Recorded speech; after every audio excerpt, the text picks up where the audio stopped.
కత్తిల్లా గుచ్చుకుంటూనే ఉంటాయి. నేలకేసి కొట్టాలి. ఏంటి ఏంటి అదిగో ఏంటి చచ్చిన పెంచుతున్నాయి ఏంటి? అవునా? చూసా అలా చేపలు ఎలాంటివి తినేస్తున్నాం. గైస్ ఈరోజు డే వచ్చి 12th.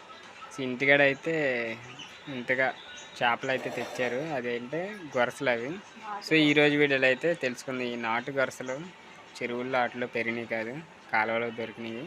సో అవైతే మా అన్ని కొని తెచ్చాడు. మరి చూద్దాం, చూపిస్తాయి ఎలా ఉంటాయి. కొత్త వారు చూస్తే తప్పకుండా ఛానల్ సబ్స్క్రైబ్ చేసి వీడియోని లైక్ చేయండి.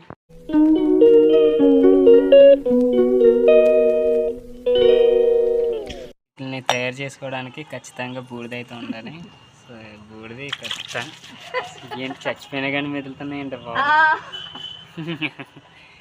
అయితే కోసేసినాయి, ఇంకా మెదులుతూనే ఉన్నాయి అయితే బాబోయ్. మరి ఏం చచ్చినా ఇవి బతుకుంటానే ఉంటాయి. ఇవి బతుకున్న కొరసలు అయితే ఇవి కొట్టేసేస్తున్నాయి. వీటికైతే ముళ్ళులు అయితే ఉంటాయి, కేర్ఫుల్గా ఉండాలి. సో జస్ట్ టచ్ చేసామంటే ఎగురుతూ ఉంటాయి. మొత్తం నాటు గొరసలు కాబట్టి రుచి అయితే చాలా బాగుంటాయి. ఈ గొరసలు టేస్ట్ అయితే తిరగతీసేస్తాయి. ఇవన్నీ మరి ఎక్కడే అంట కొనుక్కొచ్చాడా? సో తయారు చేసే విధానం కొంచెం రిస్కీగా ఉంటుంది. ఇది కొట్టుకుంటూ ఉంటాం, ముళ్ళులు గుచ్చుకోకుండా చాలా జాగ్రత్తగా చేయాలి వీటిని. అది కత్తిల్లా గుచ్చుకుంటూనే ఉంటాయి. నేలకేసి కొట్టాలి. ఏంటి అదిగో ఏంటి చచ్చిన పెంచుతున్నాయి ఏంటి? అవునా? చూసా అలా చేపలు ఎలాంటివి తినేస్తున్నాం. ఈ పిల్లలు అట్ల పిల్లల ఇవైతే జాన్ ఇది అట్ల పిల్లలు. సో అది మెదులుతూనే ఉంది ఇంకా. ప్రాణం అంత తొందర పోతే ఇట్లా బతిదామని ఇంకా పోరాటంలో నీటిలో అదిగా. వామ్మో, అవునా? ఈ 6 రోజుల దాకా అంట నీటిలో ఉంటే అలా చావు అలాగే కొట్టుకుంటూ ఉంటాయి అంట. వామ్మో, ప్రాణతీపి ఎక్కువ అనుకోండి ఈ చేపలకి. ఇది దాంట్లో పుట్టే పిల్లల జాన్ ఇదంతా. ఇన్ని పిల్లలే, అందుకే చేపలు ఎక్కువ ఉంటాయి. మనుషులకి ఎంతమంది పిల్లలు ఉంటాయి, దీంట్లోనే దాదాపు 1000 మంది పిల్లలు ఉంటాయి ఈ చిన్న జాన్లు. ఈ మొత్తం ఎంత కలిపి 1,00,000 చేపలు ఉంటాయి. 3 చేపల్లోకి 1,00,000 చేపలు ఉంటాయి ఇప్పుడు పిల్లలు అయితే. సరే అదంతా చెత్త. చేసే పద్ధతే కొంచెం. సో ఫైనల్గా గొరసలో ఉన్న నాటు గొరసలో ఉన్న జన ఫ్రైకి అండ్ ఉడకబెట్టుకోవచ్చు, ఫ్రైగా చేసుకొని తినొచ్చు. 2 విధాలకు కూడా ఇది ఉపయోగపడుద్ది తింటాకి. అసలు నీట్గా చేసుకున్న తర్వాత ఉప్పు, కారం, పసుపు వేసుకొని ఇలా కలిపి పెట్టుకుని అయితే ఉంచుకోవాలి. సో అంతా నీట్గా చేసుకోవాలి, అదే ఎక్కువ టైం పడుద్ది. సాల్ట్, ఉప్పు, కారం, పసుపు 3 వేసుకొని ఇలా తయారు చేసుకోవాలి. ఉల్లిపాయ కట్ చేసుకొని పేస్ట్ అయితే తయారు చేసుకోవాలి. స్టవ్ ఆన్ చేసుకొని బాండి పెట్టుకోవాలి. హీట్ ఎక్కాక కొంచెం ఆయిల్ అయితే పోసుకోవాలి. వేసి ఆయిల్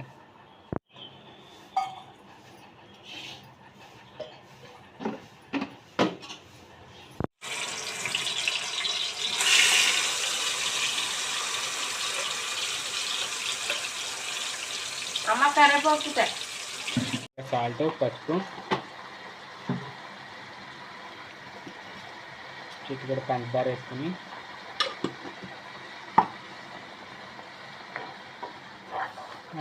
మూడింటిని కలిపి పెట్టుకోవాలి.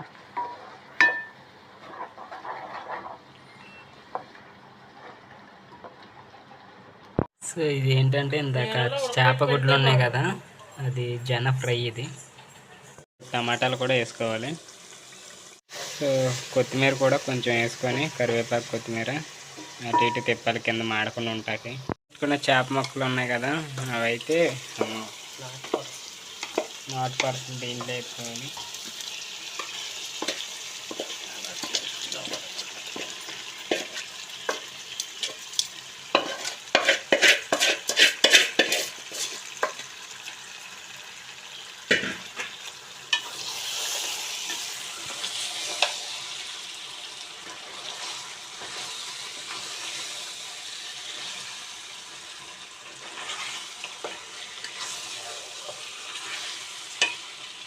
ఇంకా వాటర్ అయితే పోసుకోవాలి. మన ముక్కలు ఏవైతే ఉన్నాయో అవి పైకి తేలకుండా మునిగేదాకా, నాటు గొరసల పులుసు కాబట్టి సో ముక్క మునిగేదాకా వాటర్ అయితే పోసుకోవాలి.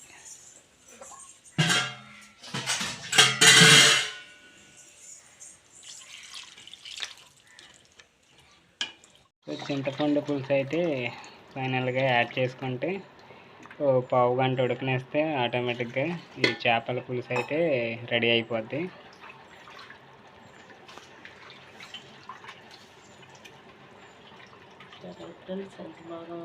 కూరకు కావాల్సిన మసాలా దినుసులు కావాలి.